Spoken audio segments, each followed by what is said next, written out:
Nation, happy Wednesday. Wednesday is my project day, so I like having one day per week that I just work on whatever projects I want to work on. Today we're going deep into Built to Serve. So I've been working on, had a great marketing call earlier today with my team, and now working on ad strategy, landing page strategy, split testing strategy, lots of super fun stuff. And I've realized, oh my gosh, it's 2 o'clock. We got to go live. This is my break before getting back to ad copy and ad groups. I see Monica here. And let's bring in Monica, see what she's got for us. Monica! Hi, how are you? Good, how are you? Good. Can you hear me okay? I hear you. Where's home for you? Connecticut, Niantic, Connecticut. Okay, very cool. How's everything in Connecticut right now? Beautiful. It's All right, beautiful. Yes. all right, great. I love it. Evolving, yeah. Evolution is a great thing. So Monica's a part of the Movement Maker program that I have, hmm and I'm here to help. So what do you got? Great. Wow, so that's what I'm here to discover. That's what I wanted. I've got so much going on in the head, and I wanted to find out what are thoughts that are ego driven, and what is divine inspiration. I wonder if I have shiny object syndrome. I have three home businesses. I'm starting a fourth, and I have this vision of creating a new form of recovering from addictions, from alcohol and drugs, that Wow. there might be a new way that it's possible. I don't know what it is, but I don't think Thomas Edison knew. Obviously, he didn't know. He tried, what, 10,000 times to create the light bulb, right? Yep. But he had some idea that there was a possibility. He had some desire. Was it his ego, or was it his something divine that was some desire, of the Father? It was given to him, and it's strong, in his heart. So I don't know. This idea was given to me that I might be able to bring the greatest minds together, or I don't know. Okay, so a couple things in there. First off, to determine if it's ego-driven or not, the two filters I use are: one, am I proud of the reason behind this? Am I proud of what I'm doing? This is just when you are by yourself, not when you're talking about it to anybody else, friends, family. Just when you're by yourself, are you proud of the work that you're doing? And normally, I get a yes when it's filtered through service. So it's not ego driven if it's going to help other people, right? Like the Right, main yeah. the main reason. And there's always a little piece of it, like, hey, it'd be great for you to be on that stage or write that book or whatever. But the hmm driving factor has to be, I'm here to help, I'm here to serve. So Yeah, yeah. this idea of helping people overcome addictions, what's the real reason behind it? Is it because I need to make my name for myself, or Yeah, no, not I want to really. help Right. people who have these addictions Yeah, because you had an addiction, or your friends have an addiction, or someone in your family had an addiction? Like, there's got to be a right. really core hmm belief, a really core desire to serve. Yeah. And if you're making your decisions through the lens of serving others, you're almost never going to go wrong in terms of picking the right Yeah. one. Well, I think that's why we're here, to serve. You hit the nail on the head. Service. It is what life is really about. It's about, that's why it's how we connect with other human beings. It's when that's missing from our lives, we feel empty. We feel lost. We do, that's how we get social endorphins or spiritual endorphins, by connecting with other people, by giving back. That's how we get that lifting up, lightness, um, feeling, and get out of ourselves, is by giving back. And if you don't have money, you just give from where you are. And I just, I'm moving from Connecticut to Los Angeles, and I don't know why I'm doing it. I just wanted to for a long time, so I just thought, there's never a right time. I'm just going to go. I just gave myself an arbitrary date, and it's December, and California's on fire, from what I hear. Yeah. I don't have a TV, so I don't know. I just hear. But I'm going to go. And I, you know, there are a lot of homeless people in Los Angeles, and I feel like the common denominator to homelessness is usually it's addiction. And there's so many people that fall through the cracks that are forgotten. You know, when something like when a series of traumatic events occurs, people shift in their vibrations and they become difficult to deal with, and people don't want to deal with them. They have a difficult time coping with the world around them, and they slip through the cracks. And I feel like there's got to be a better way, an easier way, or a more attractive way to recover. And with everything that I'm experiencing right now, I have a coach now with Tony Robbins, coaching, Tony Robbins Research or whatever it's called, his team, and I'm researching Dr. Joe Dispenza's Becoming Supernatural, and with all the different ways to recover ourselves. I think that with bringing our greatest minds together, oh, my phone is falling asleep. We still got you. I'm not falling asleep. I hope everybody else isn't falling asleep. What I would do, as I'm hearing you talking, is I would try to focus in on riding those vibrational waves. Riding them myself, I think. Riding them yourself. Exactly. Yes, like as they come to you, not over judging the idea, and just starting. The biggest thing missing is just momentum. So. You may not know how it all fits out. Like you won't. I have no idea.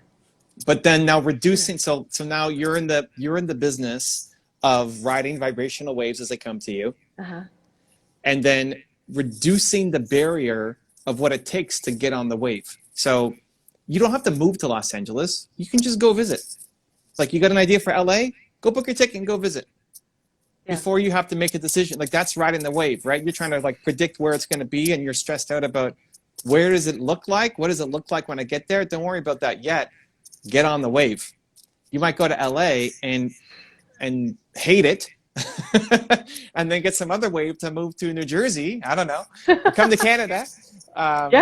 Or you might get there and in your head it might be homelessness, but when you get there, it might be the wildfires. When you get there, it might be something totally different, right? Yeah. You won't know till you get there. So like you're judging the wave before you're even on it. It's coming to you, but you're just watching it instead of getting on the wave. Right.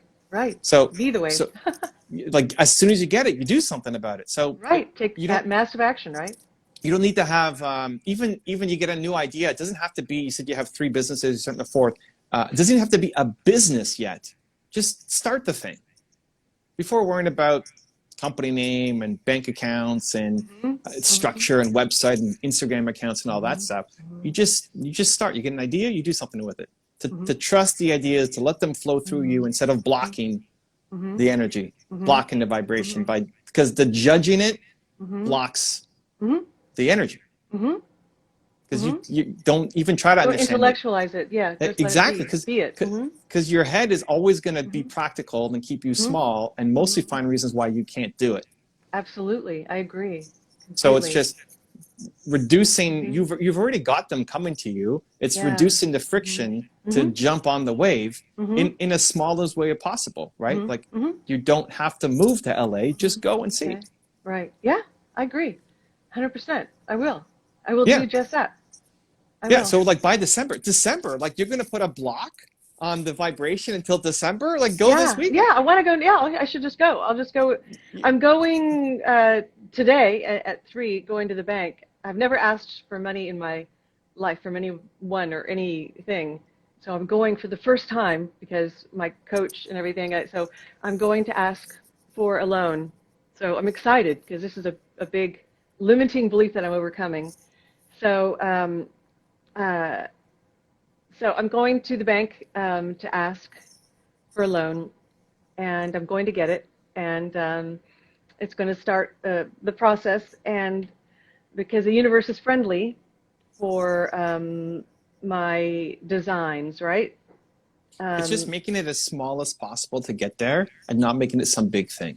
Right. When I did my tour last year, I was walking outside on a Wednesday afternoon, and I decided that I was going to take my wife, Nina. I'm enjoying the sun. I'm thinking about my wife, who's, she had a job at the time. She was working. And my wife likes to travel. I want to take her to every city in America with 1 million people. With 1 million people. 1 million people plus. So I'm going to take her to every city in America with 1 million people plus. Where does that idea come from? I don't know. Well, it comes from somewhere because you Of had course. the thought, right? Of course, but it's like I'm not judging where it came from, and I'm not judging like what most people would then do is say, okay, well, how many cities are there in America? I don't know. How do I get to the first city? I don't know. Like most people default to planning mode. The very next thing I did was I got the idea. I messaged my wife and said, hey, Nina, we're going to do this. I'm going to take you every city in North America with 1 million plus people. It's Wednesday. This weekend, we're going to go to Boston. I'd been there. She hadn't been there. I'm in Toronto. I thought it was the closest city to me with 1 million plus people. It actually wasn't. Pittsburgh was closer. Columbus was closer. Like other cities were closer, but it doesn't matter. Like imperfect action. Then I messaged my videographer. I got synchronicity. So what happened? I messaged my camera guys and said, hey guys, we're going to go to Boston this weekend. It's Wednesday. We're going to leave Friday. Do you want to come with us? And they said, sure. So all of a sudden, this idea on a Wednesday afternoon became us going to Boston for a long weekend. Now it ended up being, it was also the July 4th long weekend, and they had this whole party on the at the waterfront there in Boston. Yes. I messaged my audience to say, hey guys, I'm coming to Boston. Haven't been in a while. Don't really know anybody. What should I do? And from there, we did a meetup at a coffee shop. A bunch of people introduced me around, and I did a speaking gig at a local speaking house. And on the way back, we then decided, hey, that was awesome. Let's plan out our next run. And then in January, we left for, Nina quit her job, and we left for 3 months, 90 days, 23 cities tour across the U.S., which was awesome. So that parlayed into something else? Yeah, because while I love riding I wouldn't call it like vibrational waves. I'm trying to speak in a way like that I'm feeling you created a wave. But I ride it all the time. Right now, we are riding a wave right now. This is you and me together on the same wave riding. And then we're gonna go and like ride off on different waves afterwards. That idea brought a bunch of ideas which caused a positive, I know what you mean. This is it. And on the way home, we drove from Toronto to Boston. It's like 10 hours, 9-10 hours. On the way back, while we're feeling the high of this awesome thing that just came together out of nowhere, like last week, we're just living our normal life, and now we just had this amazing 4-day weekend in Boston. On the way home, we put into motion the next thing that we were going to do, which was Nina quitting her job and us going on this tour starting in January. If we had gotten home, we would fall back to who we used to be, right, and not have taken the action. So like but while you're on July, the way, then January was your next trip, so there was a lot of time. But we would have fallen back into life.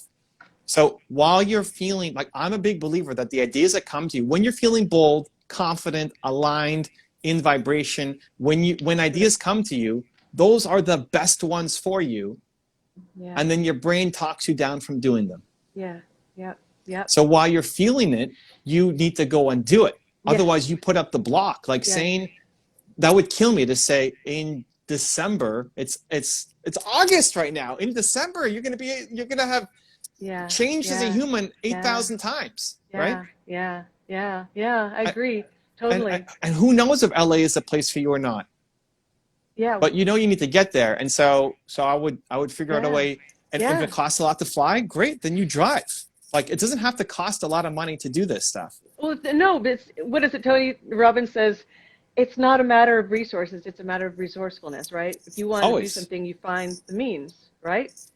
Always. So you make it happen. Yeah. So you're just putting up too many blocks. Like, you're feeling it. Yeah. You got to go, just do it. Yeah. It's the smallest possible way, right? That's it. Like, it doesn't mean you go and you spend $100,000 trying to get to LA and back, right? You don't have to fly first class. You don't have to be in crazy hotels. But you can, anybody can get to LA. So you get out there and you see. And not trying to plan what you're going to do there if you don't know yet. Maybe it's homelessness and you can start, and that's your first plan. And then again, like you'll just by being there, you're going to adjust a million times. Yeah. What does Bob Proctor have, that 333 rule? You know, that when he had that radio station and they had to come up with $3 million or something in 3 hours for three. Do you know what I'm talking about? No. I don't know. It's all, I can't think of it enough to explain it. But if you were locked in a room with a certain people, and you had to come up with an idea, and you weren't going to leave the room until you had the idea, and negative ideas were just off the table. You had to come up with only good ideas. You would solve the problem. So so you have a whiteboard and markers, and you just throw out only positive ideas of how you can solve the problem. You will come up with a solution, and therefore you just brainstorm and spitball until you come up with a way of finding the resources to do whatever it is that you need to do. You could be in LA this weekend if you wanted to. Absolutely, absolutely. So I'm excited. My energy is so high right now. I'm so excited. I'm going to the bank, so they are going to be they're going to pay me.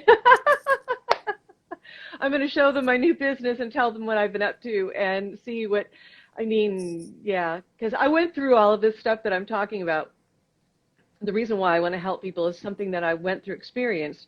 And my darkest time was a good experience because, it taught me what I was made out of. I went from being privileged, living in a bubble, to losing everything, because of giving up everything for one thing, and just realizing that I'm one of the lucky ones because I found recovery. And I just see so many people who don't get it, who don't, like recovery, and I think, there are. I just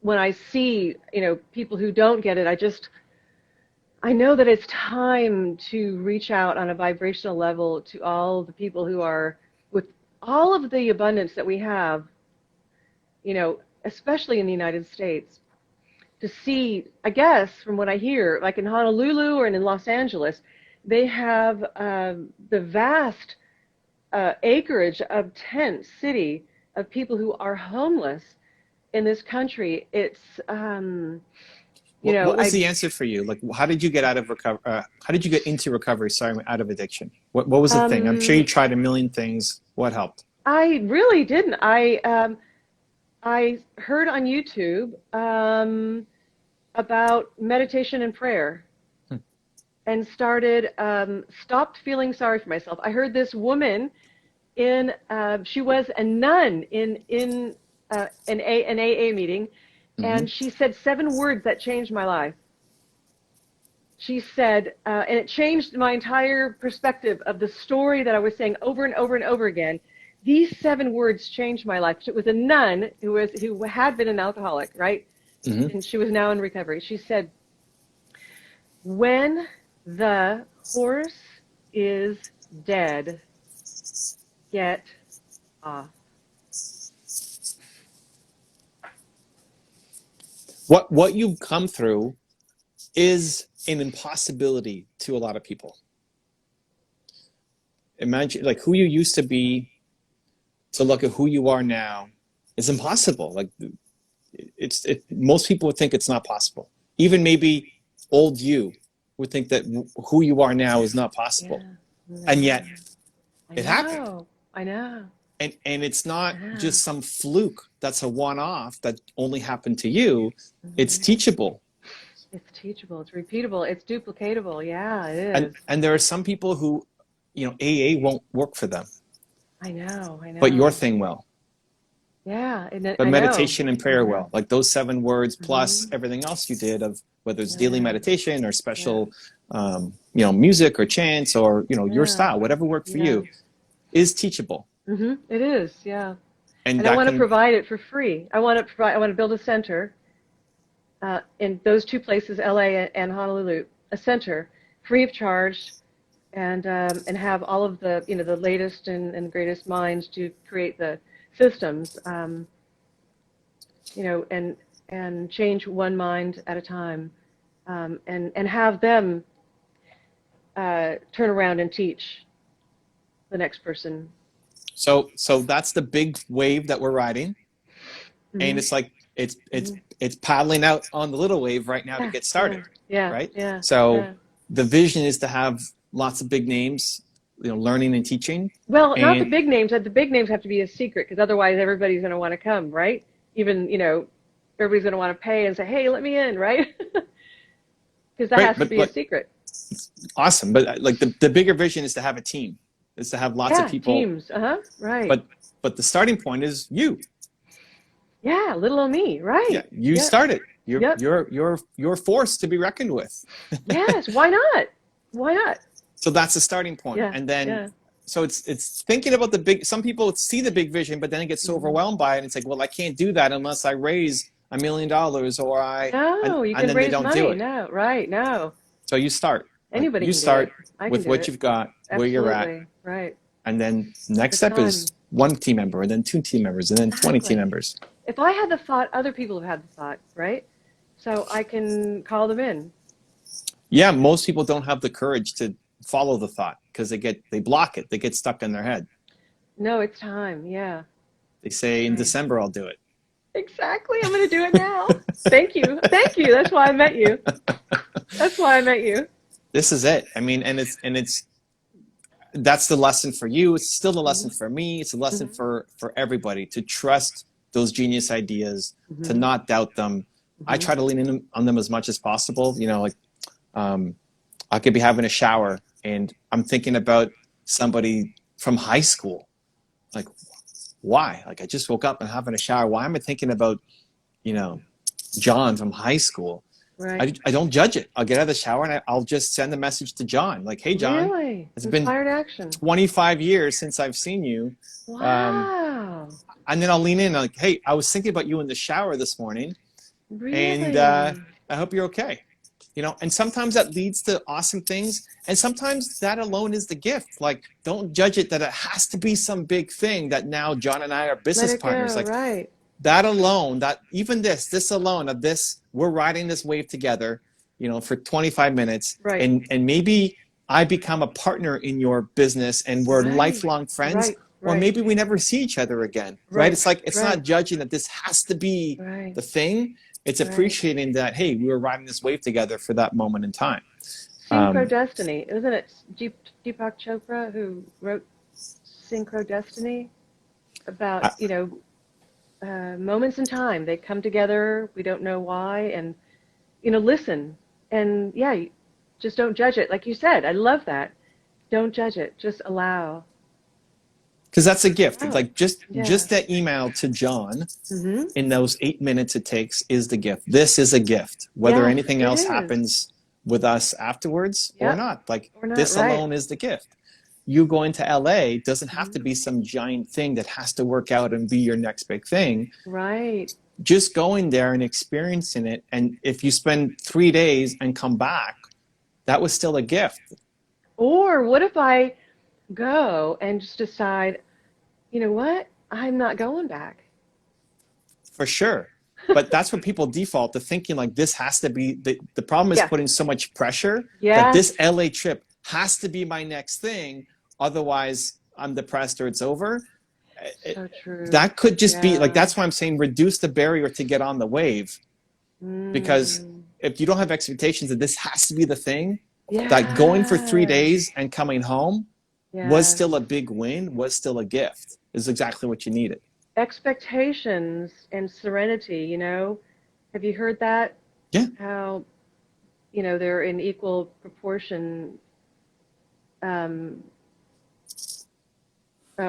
lost my train of thought of how expectations, if you raise them and lower your serenity, I'm not explaining it properly, but it's letting go of expectations will lead to a lot more serenity. Yeah, exactly. Right. Yeah, and I I didn't realize that at all, that I was setting myself up. I've got a picture of the house, of my vision of my house, that I want to live in. I don't know if There you you can go. see it. Yeah, yeah, we can see it. And so I look at it constantly. So imagine the expectation I have, but I dream of that house every morning in my meditations. And see There's myself nothing there. wrong with having, like, I think it's great. There's nothing wrong Mhm. with having a big dream, a big mission, a big vision, a big life that you want to have for Mhm. yourself.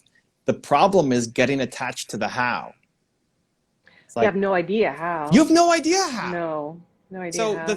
what a lot of people would do is say, okay, I'm going to go to LA and I'm going to open the center, and then that's going to get me my dream home. You're planning the how. You're Mm. judging the how already. No, I know my why, but I don't know my how. That's not how it's going to work out. Yeah. Like, you might go to LA for 3 years and then meet somebody who becomes an investor who moves you out to Ohio for another 3 years, and then you buy your Sure, Maui beachfront. sure, Like, who knows? sure. Don't get attached to the how. The why is Yeah, awesome. The yeah, how, yeah. you're not, like, nobody's smart enough. You're fighting. You're fighting the energy. You're literally fighting the energy to say that you know how it's going to work out.